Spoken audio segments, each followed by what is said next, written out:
Hukum acara peradilan agama latihan 5. Nomor 1. Taklik talak adalah A. Perjanjian yang diucapkan oleh calon mempelai sebelum akad nikah. B. Perjanjian yang diucapkan oleh calon mempelai setelah akad nikah yang dicantumkan dalam akta nikah berupa janji talak yang digantungkan kepada suatu keadaan tertentu yang mungkin terjadi di masa yang akan datang. C. Perjanjian yang diucapkan oleh calon mempelai pria setelah ijab kabul. D. Perjanjian yang diucapkan oleh calon mempelai pria sebelum ijab kabul.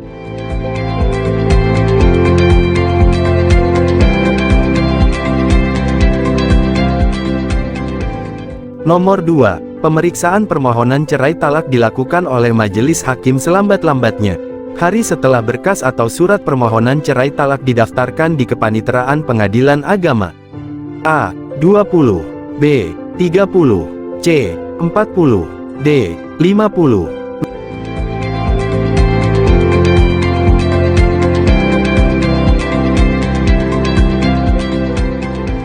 Nomor 3. Pemanggilan terhadap para pihak yang berperkara, baik itu dalam perkara permohonan maupun perkara gugatan dilakukan oleh A. Hakim. B. Panitera. C. Jurusita. D. Keamanan.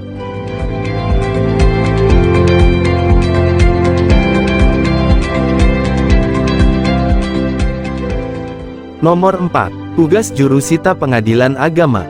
A. Melaksanakan perintah majelis hakim. B. Menyampaikan pengumuman, teguran-teguran, dan penetapan sesuai dengan ketentuan undang-undang. C. Membuat berita acara sita dan salinan resmi. D. A, B dan C benar.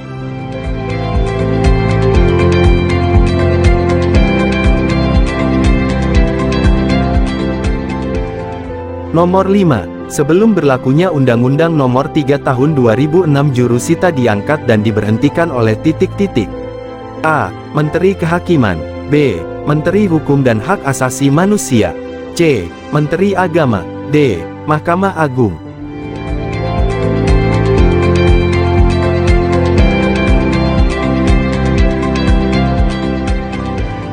Nomor 6. Setelah berlakunya Undang-Undang Nomor 3 Tahun 2006 yang mengangkat dan memberhentikan jurusita pengadilan agama adalah A. Mahkamah Agung. B. Menteri Hukum dan HAM. C. Menko Polkam. D. Kepala Badan Administrasi Negara.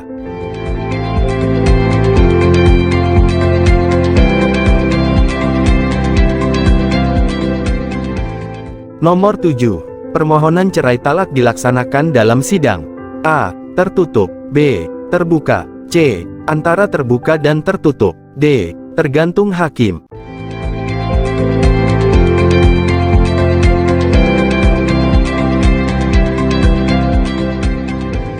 Nomor 8. Gugatan perceraian diajukan oleh istri atau A. Mertua. B. Kuasanya. C. Penghulu. D. Kepala Kantor Urusan Agama.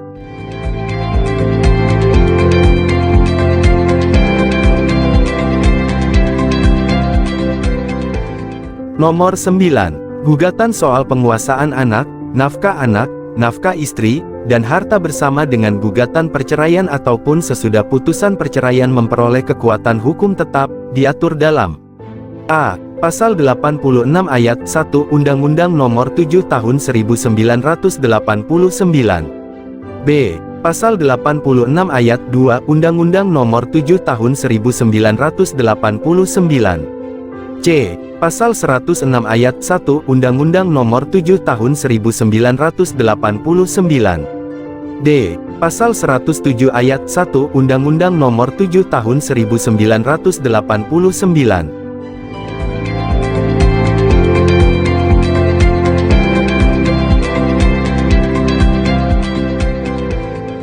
Nomor 10. Perceraian yang terjadi atas permintaan istri dengan memberikan tebusan atau iwadil kepada dan atas persetujuan suaminya disebut dengan A. Talak. B. Eljab. C. Kabul. D.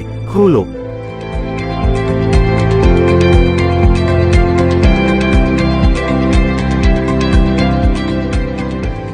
Nomor 11. Seorang advokat untuk dapat mendaftarkan gugatan perceraian di pengadilan agama, harus memenuhi persyaratan, kecuali A. Mempunyai surat kuasa khusus. B. Mempunyai izin dari organisasi advokat. C. Surat kuasa khusus didaftarkan di Kepaniteraan Pengadilan Agama. D. Laki-laki dan harus beragama Islam.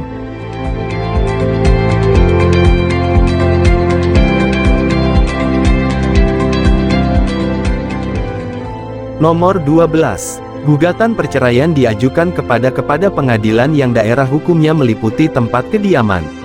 A. Penggugat. B. Pemohon. C. Tergugat. D. Termohon.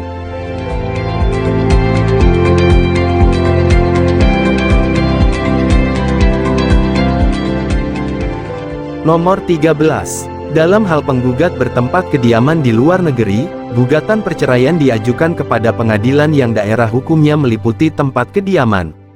A. Penggugat. B. Pemohon. C. Tergugat. D. Termohon.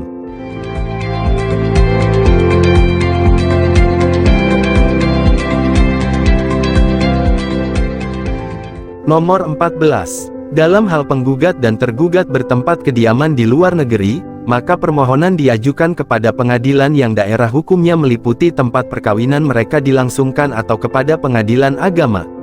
A. Bandung. B. Jakarta Pusat. C. Jakarta Timur. D. Jakarta Selatan.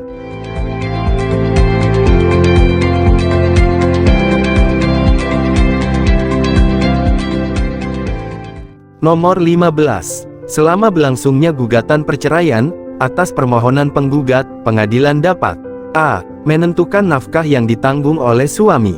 B. Menentukan hal-hal yang perlu untuk menjamin pemeliharaan dan pendidikan anak.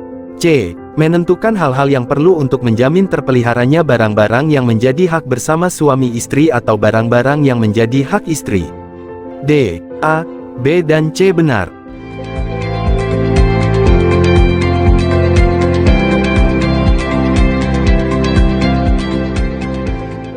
Nomor 16. Permohonan penggugat seperti menentukan nafkah yang ditanggung oleh suami, menentukan hal-hal yang perlu untuk menjamin pemeliharaan dan pendidikan anak, dapat dikabulkan hakim melalui A. Putusan serta-merta. B. Putusan akhir. C. Putusan antara.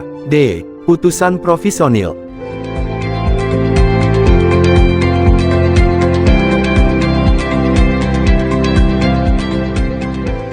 Nomor 17.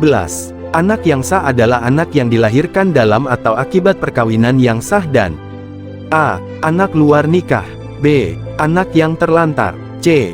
Hasil pembuahan suami istri yang sah di luar rahim dan dilahirkan dari istri tersebut. D. Anak yang diakui kerabat.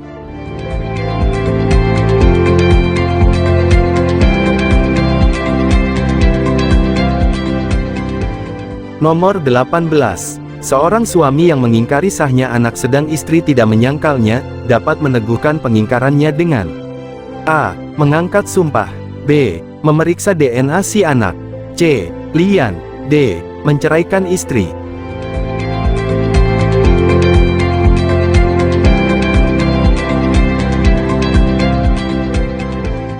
Nomor 19. Lian terjadi karena A. Suami menuduh istri berbuat zina, dan atau B. Mengingkari anak dalam kandungan atau yang sudah lahir dari istrinya. C. Sedangkan istri tidak menolak tuduhan suami. D. A, B dan C benar.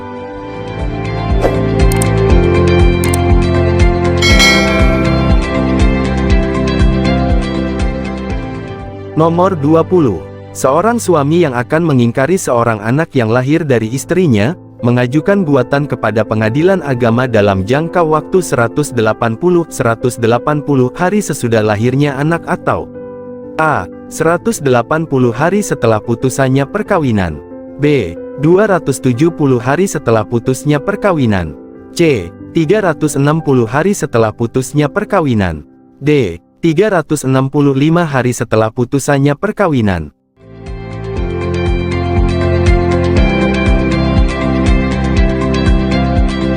Bagi yang telah menonton dengan like dan subscribe channel ini, semoga Anda sehat selalu. Terima kasih.